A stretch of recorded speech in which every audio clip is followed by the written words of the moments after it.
Prinde asta, doamna învățătoare mă prinde cu țigare în gura la toaletă. Aoleu, tu la vârsta asta fumezi? Păi cine știe ce prostiu o să faci când o să fii mai mare? Doamnă, eu la vârsta de 5 ani făceam sex. Hai, lasă-mă, și cum a fost? Nu mai ții minte, doamnă, că eram beat. Băi, filmez, da?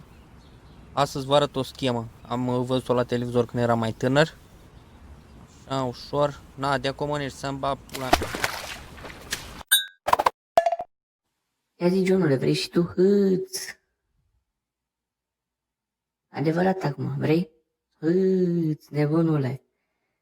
Hai mă, ia, săracule, hâț, hâț.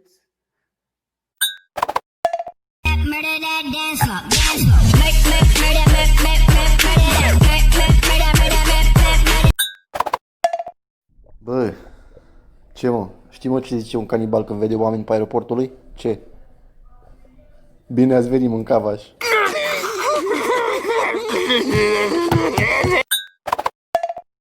Salutare, domn primar. Bă, domn primar, dumneata știi cât costă la mașina mea un cauciuc? Nu știu, n-am idee. Păi dacă nu știi, bă.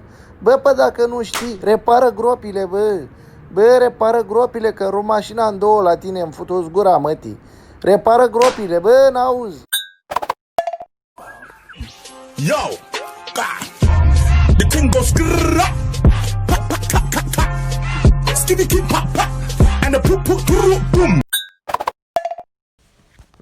Ia uite, fă, cred că e ceva sticlă.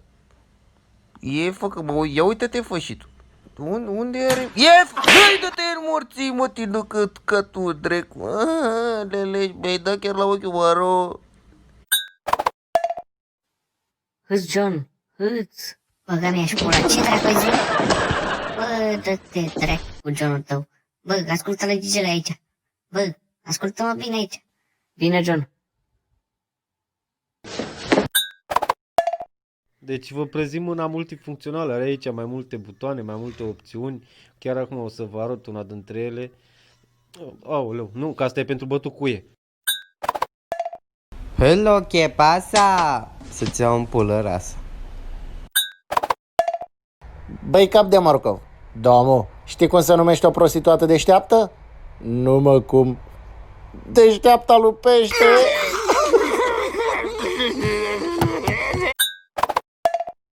Na, ce să vă spun, am câștigat și a treia oară Cupa Campionilor, parcă așa se numea, nici nu mai țin minte la cât de mult am câștigat, ar trebui să se numească Cupa lui Ronaldo. Oricum, vă pupă fratele vostru, aștept să scoată o competiție nouă, ceva, că m-am plictisit, zău, hai vă pup.